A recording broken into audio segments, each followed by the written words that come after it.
अस्सलाम वालेकुम नाज़रीन, प्रोग्राम खबर से खबर में नादिया मिर्ज़ा में खुशामदीद। नाज़रीन, आज तो इमरान खान साहब की वो बड़ी कॉल और फाइनल कॉल का इंतज़ार करते करते हमें तो नींद आने लग गई थी, लेकिन खान साहब की कॉल नहीं आई। और खान साहब ने जब कहा था कि आ चुके इस फेज़ का उनका गुजरावाला का आखिरी जलसा होगा, वो एक बड़ी कॉल दे रहे हैं, फाइनल कॉल दे रहे हैं, आने वाले दिनों की हिकमत अमली बताएंगे। लेकिन आखिर में ये हुआ कि उन्होंने कहा कि जी बस इंतज़ार रहें, और मैंने जो मेरी ज़िले तंजीमें हैं, कमेटीज़ हैं, उनको सबको ख़त लिख दिया है कि मेरी कॉल का इंतज़ार करें, जो ही मैं कॉल दूँ तो फिर आप उस पर अमल दरामद करें। तो ये था आज का खान साहब का एक फ़ाइनल राउंड, और जिस पे अख्तिताम पजीर हुआ। दूसरी जो अहम तरीन ख़बर है वो ये है कि हमने देखा कि कराची के जो शकूर साहब थे, PTI के रहनुमा, उन्होंने चले गए थे वो कि जी मेरा तो इस्तीफ़ा बनता ही नहीं है, और मुझसे तो इसलिए साइन किए थे। और आज इस्लाम कोर्ट ने जो इलेक्शन कमीशन की जानिब से नोटिफाई किया गया था जिन अरकान को, जिनके इस्तीफ़े कबूल करके, और ज़िमनी इलेक्शन का ऐलान भी हो गया था, और ज़िमनी इलेक्शन से चंद दिन पहले वो मुलतवी भी हो गए थे। आज उन तमाम अरकान के इस्तीफ़े जो थे उसका नोटिफिकेशन ही मुअत्तल कर दिया। अब इसके नताइज क्या होंगे, इस पर भी ज़रा बात कर लेंगे। आगे मुल्क किधर जा रहा है, खान साहब अगर दे देते हैं कोई और कॉल तो फिर क्या होता है, इस पर हम बात कर लेते हैं। और जो हमारे साथ पैनलिस्ट हैं उनसे आपका तारुफ करा देती हूँ। इस्लामाबाद स्टूडियो में फैसल हुसैन चौधरी साहब, सीनियर लॉयर हैं सुप्रीम कोर्ट के। अस्सलाम वालेकुम चौधरी साहब, बहुत शुक्रिया आपके टाइम का। नसरुल्लाह मलिक साहब, senior political analyst, senior journalist हमारे साथ मौजूद है। काजी सईद अहमद साहब, सीनियर पॉलिटिकल एनालिस्ट। ये तमाम शख्सियत हमारे साथ मौजूद है। तमाम लोगों का बहुत बहुत शुक्रिया। जल्दी से काजी सईद साहब भी हमारे साथ हैं। हमारे ज़रा आज के वो 5 अहम सवाल जो हम आज अपने प्रोग्राम में करने जा रहे हैं वो मैं आपके सामने रख देती हूँ, फिर प्रोग्राम का बाकायदा आगाज़ करेंगे। इमरान खान का अगले 4 दिन में हकीकी तहरीक चलाने का मुतवक्के ऐलान, क्या मुल्क मज़ीद अनारकी का मुतहम्मिल हो सकता है? -1 नामंजूर, मुल्क भर में नारे लग गए, अब क्या होगा? सवाल नंबर 3, दहशतगर्दी का मुकदमा, तौहीन अदालत केस, तोशाखाना और दीगर मुकदमात पर नाअहली के मंडलाते खतरात, मगर फिर भी खान पुरएतमाद, वजह क्या? सवाल नंबर 4, इमरान खान और दीगर रहनुमाओं के ताबड़तोड़ सियासी हमले, लेकिन दूसरी जानिब हुकूमत खामोश, वजूहात क्या? सवाल नंबर 5, इस्लामाबाद हाई कोर्ट ने तहरीक इंसाफ की 11 अरकान असेंबली के इस्तीफे मंजूरी का इलेक्शन कमीशन का नोटिफिकेशन मुअत्तल कर दिया। क्या तहरीक इंसाफ वापस असेंबली में जाएगी? हम उम्मीद कर रहे थे, और ये लग रहा था क्योंकि खान साहब ने खुद ऐलान किया था कि जो गुजरावाला का जलसा होगा वो इस फेज़ का आखिरी जलसा होगा, और मैं इसमें बड़ा ऐलान करूंगा, अपनी अगली हिकमत अमली का ऐलान करूंगा।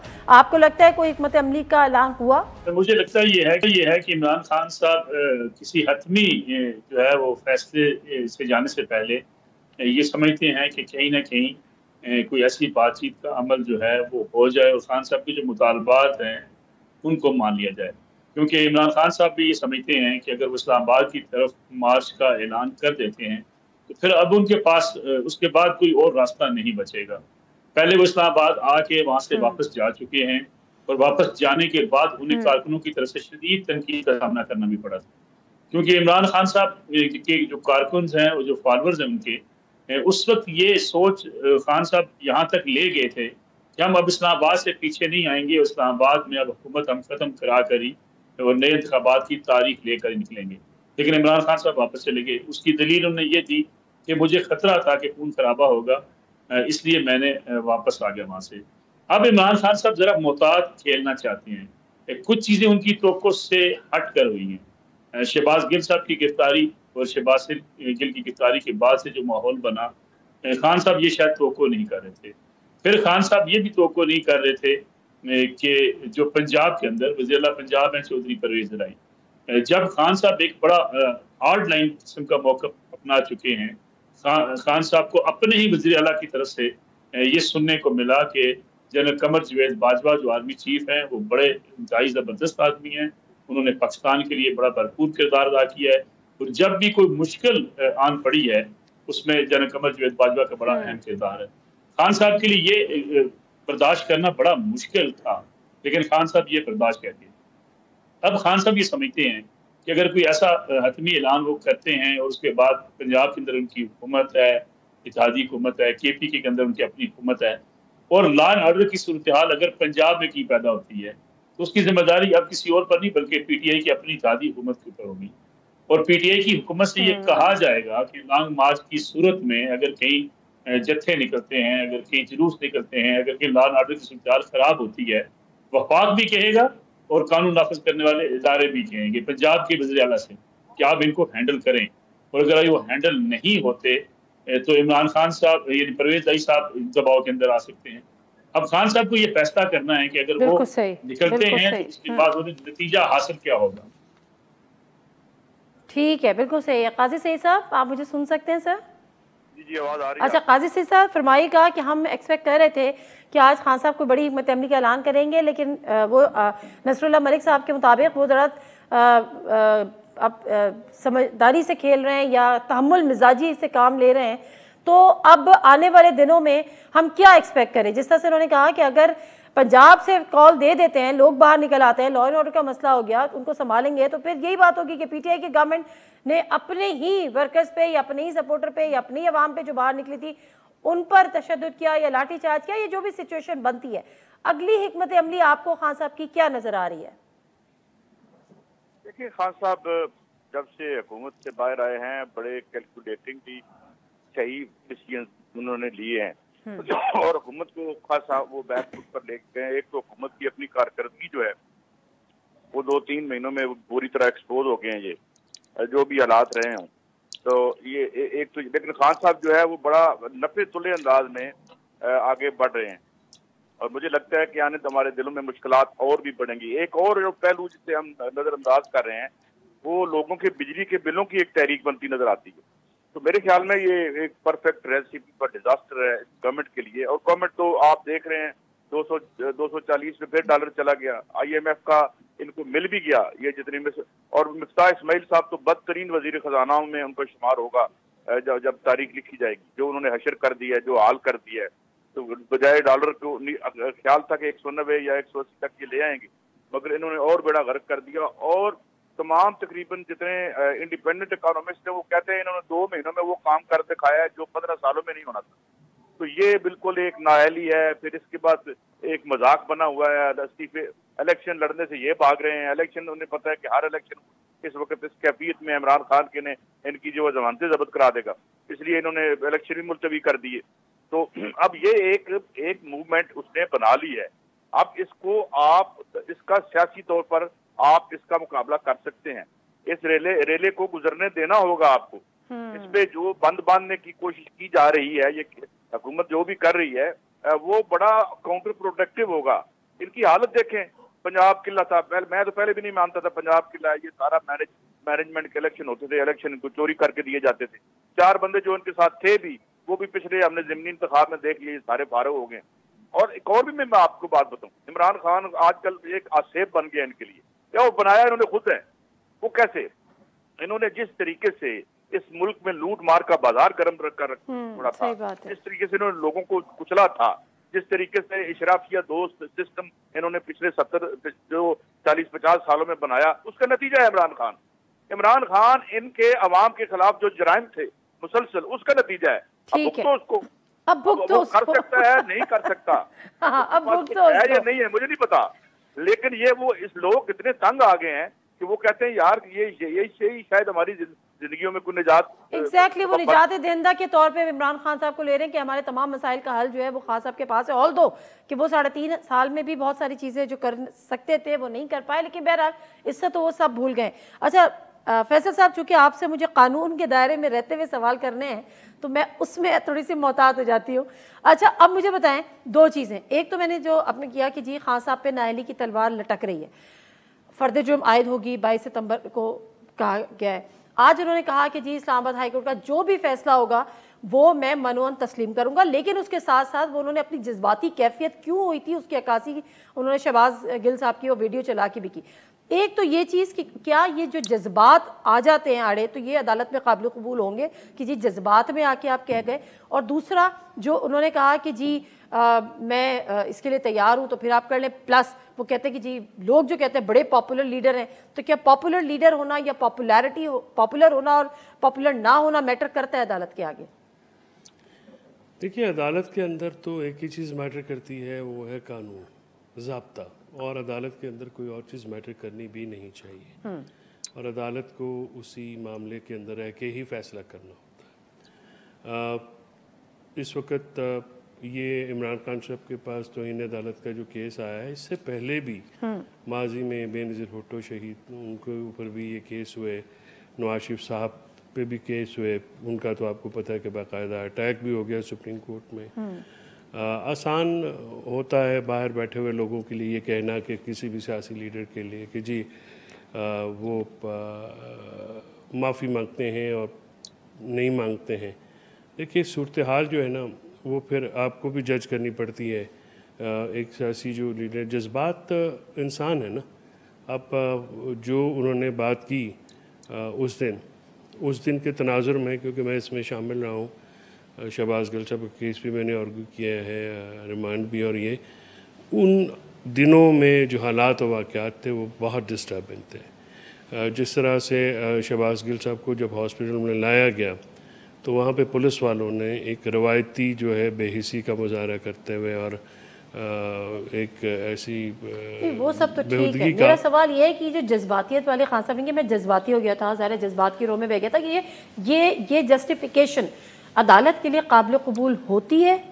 देखिए नॉर्मली जो प्रोवोकेशंस होती हैं या जो चीज़ें होती हैं उनको कंसिडर तो किया जाता है कि हालात वाक़यात में, किस हालात वाक़यात में क्या। लेकिन मैं आपको ये बात आपके प्रोग्राम के तवज्जुह से ये बता सकता हूँ कि चीज़ें बेहतरी की तरफ चली जाएंगी, उससे बेशतरी। और ये जो हिकमत अमली मुरतब कर लिया आप लोगों ने? बिल्कुल की है और इस पर मज़ीद भी हम कर रहे हैं और ये चीज़ें जो हैं वो बेहतरी की तरफ जाएंगी। और जो अभी आज खान साहब ने अपनी जो कॉल जो है उसको समझे कि फ़ाइनल कॉल को होल्ड करके एक अच्छा जेस्चर भी दिया है कि मुल्क में अनर्की नहीं चाहिए, मुल्क को एक पॉजिटिव समत में लेके जाना है, एक मुनज़्ज़म तब्दीली की तरफ जाना चाहिए। इस वक्त मैं काजी साहब की बात से बिल्कुल इत्फ़ाक़ करता हूँ कि ये जो एक चीज़ इस वक्त हुई हुई है उस चीज़ को सियासी तौर पे उसका इदराक होना चाहिए। देखिए अगर यही बात 3-4 महीने पहले मान ली जाती तो पॉपुलैरिटी ग्राफ इतना ना बढ़ता।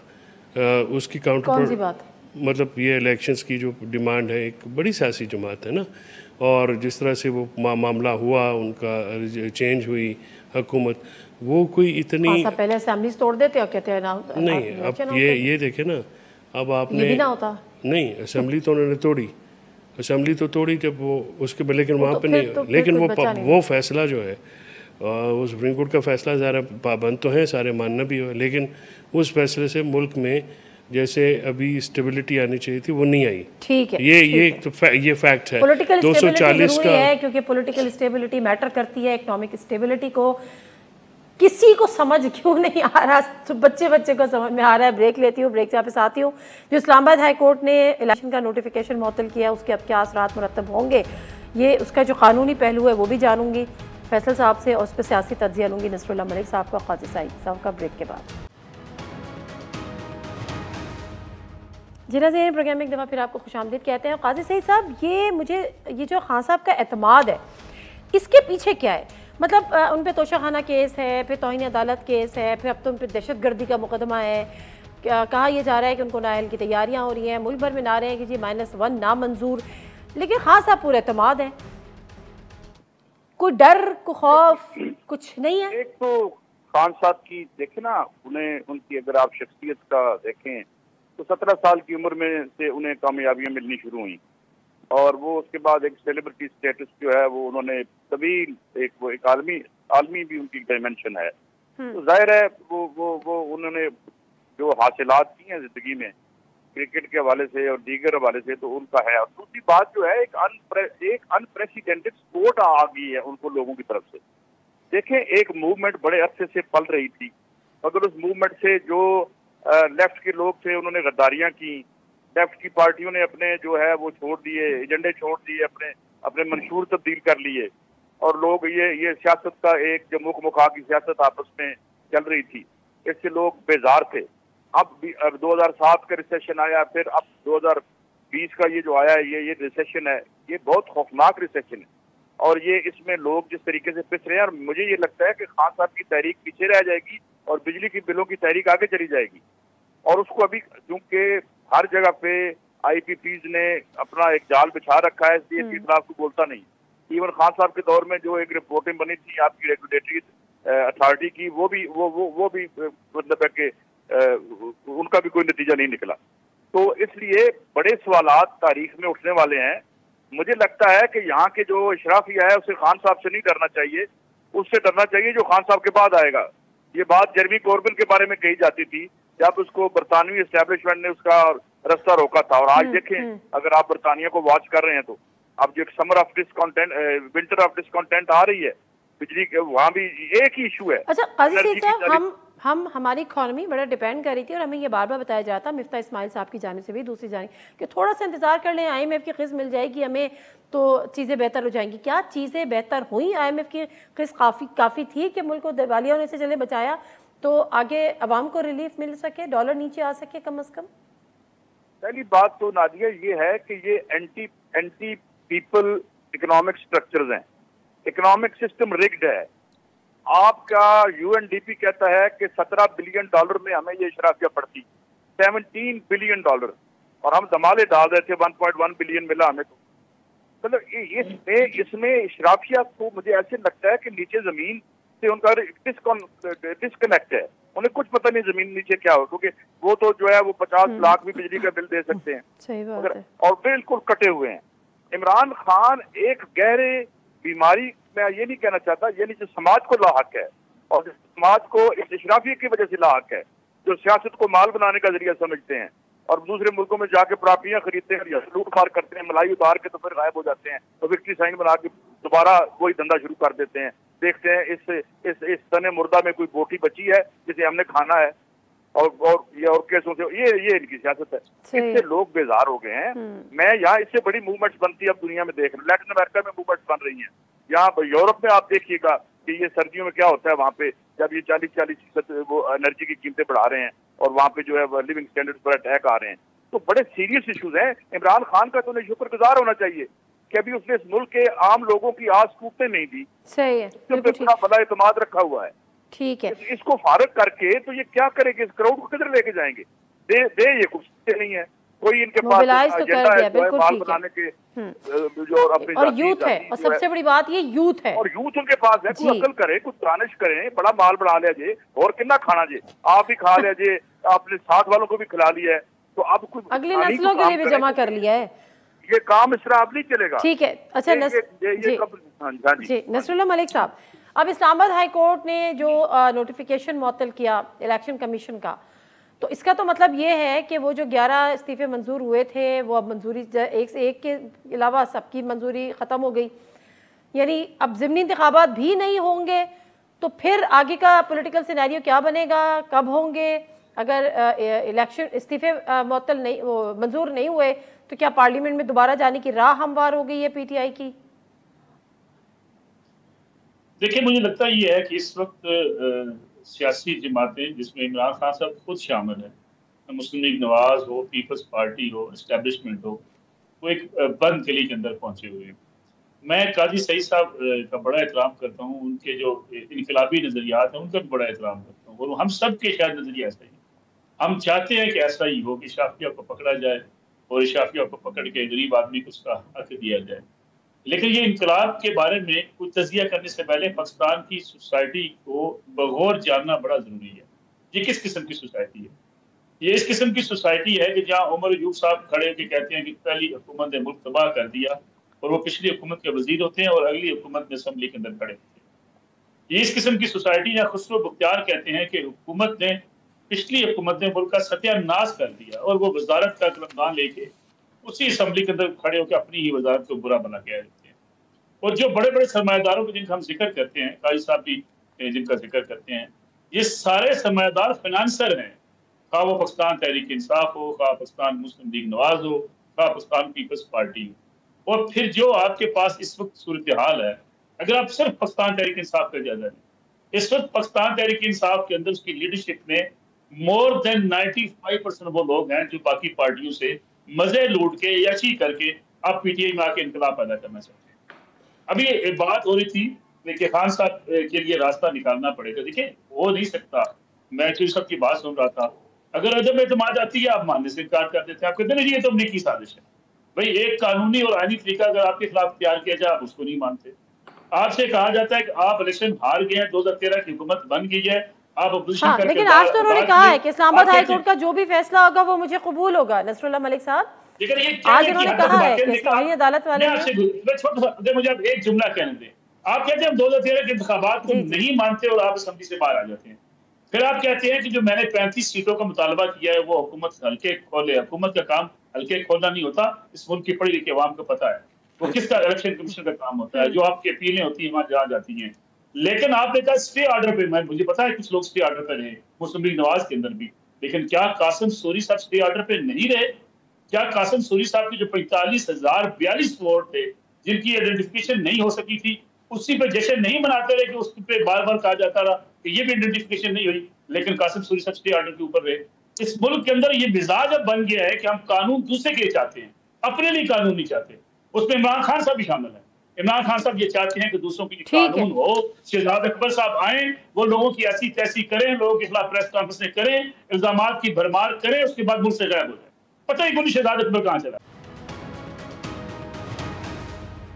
फैसल साहब, अब जो इस्लामाबाद हाई कोर्ट ने जो नोटिफिकेशन इलेक्शन कमीशन का मुअत्तल कर दिया है, तो इसका थोड़ा सा हमें समझाएं, इसकी तशरीह कर दीजिए कि यानी जो इस्तीफे मंजूर हुए थे वो अब इस्तीफे मंजूर नहीं हुए, तो still they are parliamentarians, right? तो अभी एक विंडो है पीटीआई के पास कि वो दोबारा पार्लियामेंट में जा सकते हैं। देखिए, उसमें आर्टिकल 64 के read with rule 43 of procedure जो है हमारे rules of procedure of national assembly 2007, उसमें ये होता है कि स्पीकर जो है वो इस्तीफ़े मंजूर करते हैं और मंजूरी से पहले इस्लामाबाद हाई कोर्ट की एक जजमेंट है डबल बेंच की, उसके तहत एक इंक्वायरी करनी होती है, पूछना होता है कि वॉलंटियर है और अपनी सेटिस्फेक्शन करनी होती है। उसके बाद वो इस्तीफ़े इलेक्शन कमीशन को चले जाते हैं और इलेक्शन कमीशन जो है उन इस्तीफ़ों के ऊपर जो है वो डी नोटिफाई या नोटिफाई करता है लोगों को। डी नोटिफाई जो 11 सिलेक्टिव लोग पीटीआई के जो चूज़ किए गए आउट ऑफ 123, उनमें से 11 के जो इस्तीफ़े मंजूर हुए उसको फिर इलेक्शन कमीशन ने डी नोटिफाई किया। 9 जनरल सीट थी, 2 स्पेशल सीट हैं, डॉक्टर शीरीन मज़ारी और शानदाना गुलजार।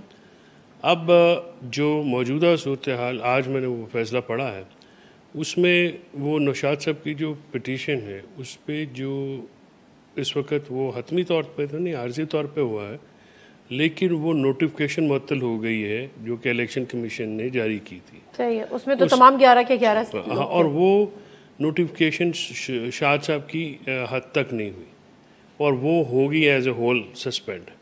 तो उसका जो फौरी जो इफ़ेक्ट है वो ये है कि तमाम जो मेंबरान जो डी सीट हुए थे वो अब दोबारा उनको मेंबरान तस्वर किया जा सकता है लीगली, और उनकी जो सीटें खाली हुई हैं जिन पे वो इलेक्शन हुए तो इलेक्शन प्रैक्टिकली तो रुक गया। अब ये तो आज के इस्लामाबाद की सूरत हाल थी। अब ये मोहतरम मलिक साहब फरमा रहे थे कि सूरी साहब के स्टे की ऑर्डर, तो यही तो प्रॉब्लम है ना सिस्टम में कि आपको जो स्टे पे किसने किया, ये जो सूरी साहब का जो इतना बड़ा इल्ज़ाम है वो किसने किया? वहाँ पे इलेक्शन कमीशन करा रही थी ना इलेक्शन।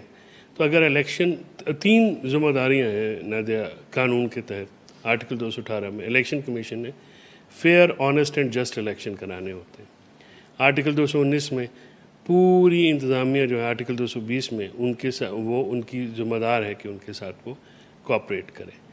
तो अगर सूरी साहब का इलेक्शन वहाँ पे बगौर मलिक साहब के जो मामलात हुए हैं तो उसकी जिम्मेदार इलेक्शन कमीशन है ना। तो फिर इलेक्शन कमीशन से सवाल तो उठ, ये एक इलेक्शन की बात करें ना, एक स्पेसिफिक हल्के की, जो बाद में हुआ, जिस तरह से हॉर्स ट्रेडिंग का एक बाज़ार हुआ, सिंध हाउस में ये सारा मामला हुआ, तो कोई भी इलेक्शन जो है फेयर ऑनेस्ट एंड जस्ट जो है उन्हें करा से कुछ इदारे से सवाल पूछना तो बनता है ना। अगर किसी ने स्टे दी हुई है तो वो भी तो अदालतों की तरफ से, अदालतें जो है स्टे किसी बात पे देती हैं। अब बात यह है कि इस मामलात को इन्हांस करने के लिए, इन मामलात को दूर करने के लिए, या बिल्कुल वो ठीक कह रहे हैं कि एहतसाब के मामला ट्रांसपेरेंट करने के लिए कानून के मुताबिक इंसाफ ना सिर्फ होता हुआ बल्कि एहतसाब ना सिर्फ होता हुआ नज़र आए बल्कि साफ़ शफाफ तरीके से होता हुआ नज़र आए, ये बहुत ज़रूरी है। इसके ऊपर बात कैसे करनी है? अब जो डेडलॉक इस वक्त पाकिस्तान में हुआ है, बिल्कुल सईद काज़ी साहब ठीक कह रहे हैं, पूरे पाकिस्तान में जो इस वक्त सबसे ज़्यादा जो शोर हो रहा है वो बिजली के बिलों के ऊपर है।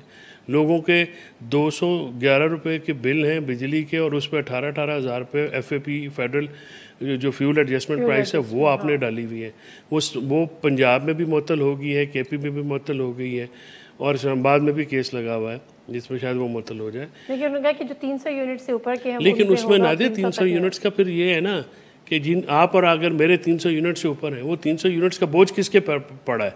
क्या गवर्नमेंट खुद उठा रही है या वो भी हम पे डाल दिया? ये कैलकुलेशंस किस तरह से की गई है? आप फ्यूल एडजस्टमेंट प्राइसेस जब मैंने बिल दे दिया है, उस वक्त आपने जो कॉस्ट डाली थी मैंने उसके मुताबिक बिल दे दिया। 3 महीने बाद अचानक आपको ख्याल आता है कि वो ये अभी, और इसके साथ जो ख़तरनाक मामला ये है कि अभी बिजली की प्राइसेस और बढ़ेंगी। डे टू डे लिविंग जो है वो अब जो है वो ख़तरनाक हद तक, जो अपर मिडिल क्लास थी हद तक भी प्रॉब्लम आना शुरू हो गए इसके। और फिर उसके बाद अभी हमारे पास फूड का जो रेस्ट्रिक्शन का तो जिक्र कर रहे थे अभी काजी सईद साहब, जिस तरह से वाइप आउट हो गया है सैलाब से। एक सेकंड काजी सईद साहब, मैं आपकी तरफ आती हूँ, लेकिन नसरुल्लाह मलिक साहब का अपना प्रोग्राम भी है तो उन्होंने इजाज़त भी चाहनी होगी। मैं एक सवाल उनसे कर लूँ, सर आपकी तरफ आती हूँ। नसरुल्लाह मलिक साहब, अब जो इस्तीफ़े जो है वो नोटिफिकेशन को उन्होंने मुअत्तल कर दिया है, सस्पेंड कर दिया, तो आगे क्या जो एक विंडो खुलती है, तो आपको लगता है कि ये दानिशमंदाना फैसला होगा? और खान साहब कहते हैं कि हम पे ये प्रेशर भी है, तो क्या कोई मुमकिनात में से है कि असेंबलीज में वापस जाएं? देखिए, पाकिस्तान की सियासत में हो तो कुछ भी सकता है। कुछ ऐसी बातचीत हो भी रही है जिसमें खान साहब के साथ कुछ मामला सेटल हो सकते हैं। आपने देखा होगा कि क्या कुछ तो लोग नहीं करते थे, वो होता रहा है इस मुल्क के अंदर। इसलिए मुझे लगता है ये है, पिछले दिनों भी चौधरी परवेज अली साहब भी किरदार अदा करने को तैयार थे कि जहाँ इस वक्त लड़ाई मौजूद है उसमें कोई दरमियानी रास्ता निकालने के लिए कुछ कोशिश की जाए, ताकि खान साहब भी कुछ प्रेशर का मुजाहरा करें और आगे सियासी मामला आगे बढ़ जाएं। मैं अपने दोनों भाइयों से जानते थे सिर्फ एक चीज सामने रखती हूँ, बिजली के बिल बढ़ रहे हैं, हुकूमत की नाकामी, मिफ्ता इस्माइल साहब की नाकामी है। लेकिन क्या ये पाकिस्तान तहरीक इंसाफ की KPK की हुकूमत, पंजाब में हमजा शहबाज साहब की हुकूमत हो या परवेज इलाही साहब की हुकूमत हो, और बलूचिस्तान के अंदर बुजुर्ग साहब की हुकूमत हो, सिंध के अंदर पीपल्स पार्टी की हुकूमत हो, जिस मुल्क के अंदर 33% बिजली चोरी की जाती हो और सारे अराकीन असेंबली और MNA और वजीरों के हल्कों में चोरी होती हो, तो वो बिजली चोरी होने दें? कौन जिम्मेदार इसका? मसला ये है कि जहाँ बिजली आपने महंगी बनाते हैं, वहाँ लाइन लॉसेस गरीब आदमी के बिल में डालते हैं। इस मुल्क का कोई आम आदमी के लिए सोचने वाला कोई नहीं, हम तकरीरें सब कर लेते हैं, हम बड़ी अच्छी बातें भी कर लेते हैं। ये चीजें जब तक आप नहीं देखेंगे, अब फाटा में हम बड़े अच्छे लोग हैं, फाटा के बिजली चोरी होती है वहाँ पे। अब मुझे बताइए, लॉ एंड ऑर्डर को वापडा को वहाँ पुलिस फोर्स की जरूरत पड़ती है, पुलिस वहाँ तावन नहीं करती। आप किसी वापडा के किसी बड़े आदमी को बिठा के देखिए अपने प्रोग्राम में, वो आपको बताएगा कि हमें वहाँ पे सूबाई हुकूमतें कितना तावन करती है हमारे साथ। उससे आपको अंदाजा हो जाएगा कि इस मुल्क को हम किस तरफ लेकर जा रहे हैं।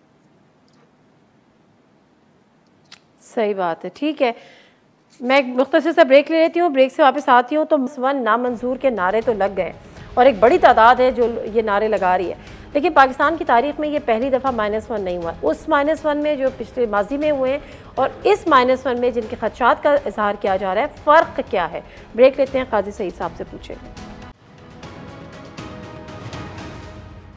जी प्रोग्राम में एक दफ़ा फिर आपको खुशामदीद कहते हैं। काजी सईद साहब, ये जो -1 नामंजूर के नारे लग रहे हैं, तो इन नारों की इस दफ़ा कितनी अहमियत है? क्योंकि -1 की जो वाक़यात हैं वो हमने माजी में देखे हैं, पार्टी लीडर्स माइनस हुए हैं, नवाज शरीफ माइनस हुए हैं, उससे पहले MQM के कायद अल्ताफ हुसैन माइनस हुए हैं। इस दफ़ा अहमियत ज़्यादा है उसकी?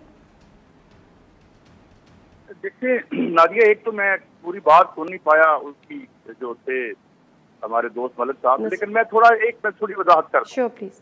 ये जब हम सरमायादार का लफ्ज इस्तेमाल करते हैं ना, तो हम समझते हैं शायद यहाँ सुतला की कल सरमायादारी है।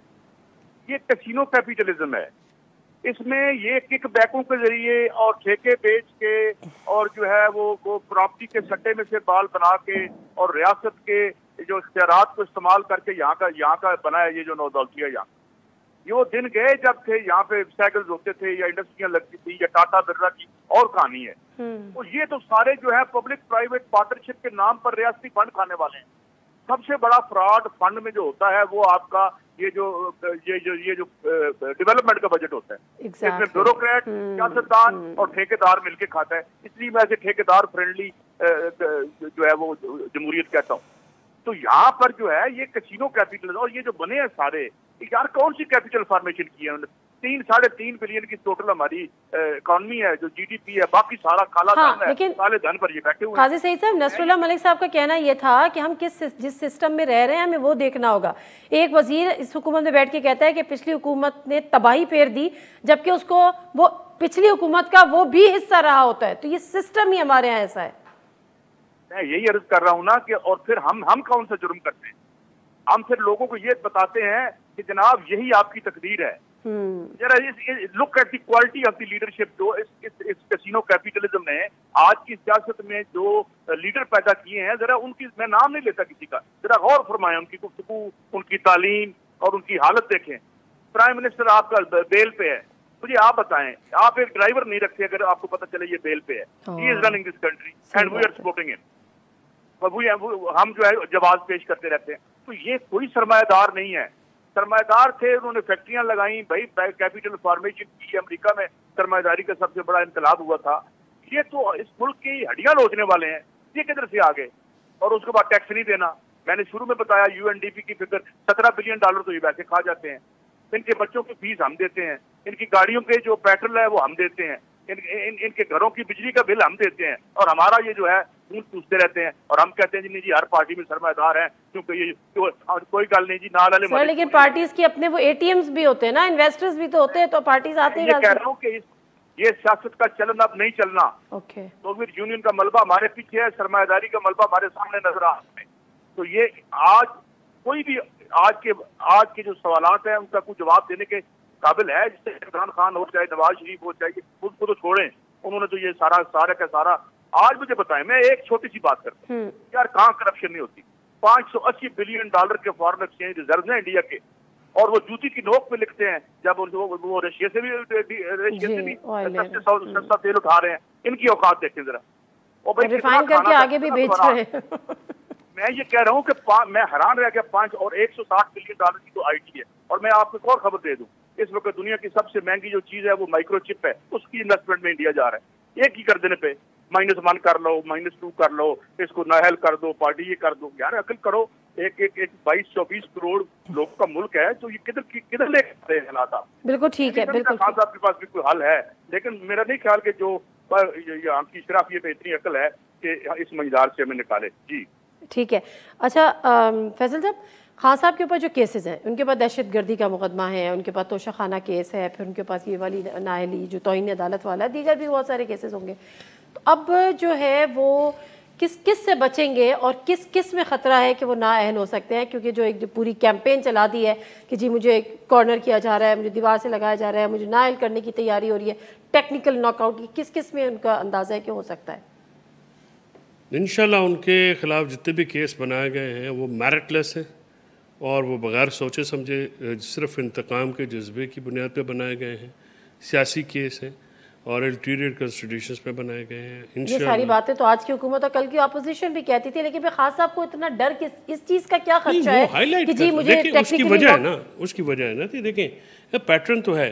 पैटर्न ये है कि फॉर एग्जांपल इलेक्शन कमीशन से इन्हें अपने मैंडेट से TOR से बढ़ के एक फ़ैसला दिया जो फॉरेन फंडिंग का, और सिर्फ PTI का दिया, पीपल्स पार्टी और नून लीग के फंड मैंने खुद केस किए हैं, वो फरक हबीब साहब के कहने पे टाइम का फर्क था ना, टाइम का फर्क नहीं है। आप इस्लामाबाद हाई कोर्ट ने कह दिया आप सबके 15 दिनों के अंदर फैसला करें।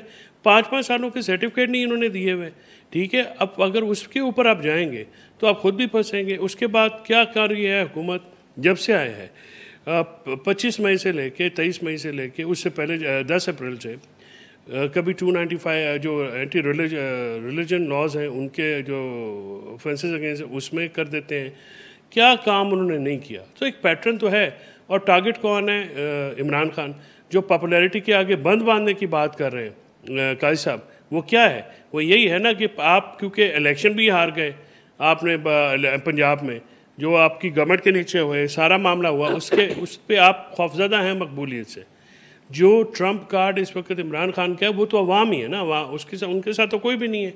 अभी जो हुकूमतें भी हैं उनकी वो कह रहे हैं कि उन पर भी साजिशें होती हैं।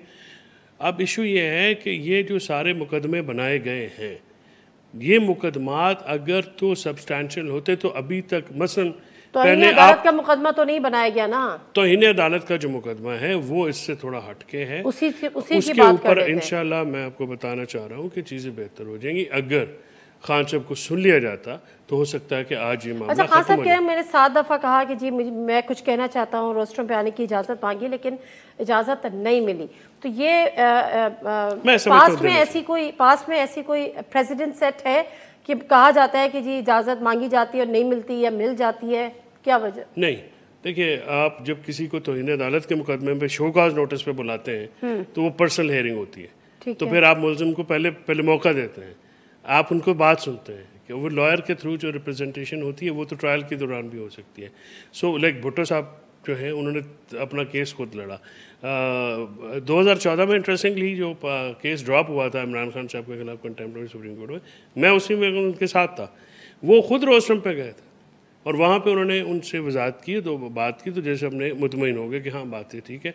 अब ये बातें प्रीवियसली भी होती हैं। जब शो कॉज नोटिस में फॉर एग्जांपल अगर मुझे बुलाते हैं, आप पर्सनल हियरिंग क्यों कराते हैं? अगर लॉयर को सुने तो फिर मुझे वहाँ पे बिठा के क्या कोर्ट को थोड़ा सा हो सकता है माहौल होता है ना। ठीक है, खान साहब को नहीं सुना गया, खान साहब माफी मांगेंगे, आगे माफी मांगेंगे, अदालत से माफी तलब कर लेंगे? मैं सब्जुडिस मैटर है, उस पर जो भी होगा वो फिर आप देखेंगे, इंशाल्लाह बेहतर होगा। सारा कुछ तो बोल लिया, जब ये सवाल किया तो आपने कहा नहीं, मैंने कुछ नहीं बोला। और हालात बेहतर हो जाएंगे, सारी तो आपने हालात बेहतर हो जाएंगे, सब कुछ हो जाएगी, सारी फाइलें तो आपने निकाल दी। यहाँ पे माफी मांगेंगे नहीं मांगेंगे, खान साहब ये आप कह रहे हैं सब ये एक मामा आपके अगले शो के लिए भी छोड़ेंगे। काजी सईद साहब लास्ट कमेंट कर दीजिएगा, आपको अगले 3 महीने में, 4 महीने में, इस साल के आखिर में। अच्छा जी, काजी सईद साहब भी हमारे साथ अब नहीं है, तो प्रोग्राम का वक्त भी यहाँ पे ख़त्म है। प्रोग्राम से नाते इजाज़त दीजिए, अल्लाह हाफ़िज़।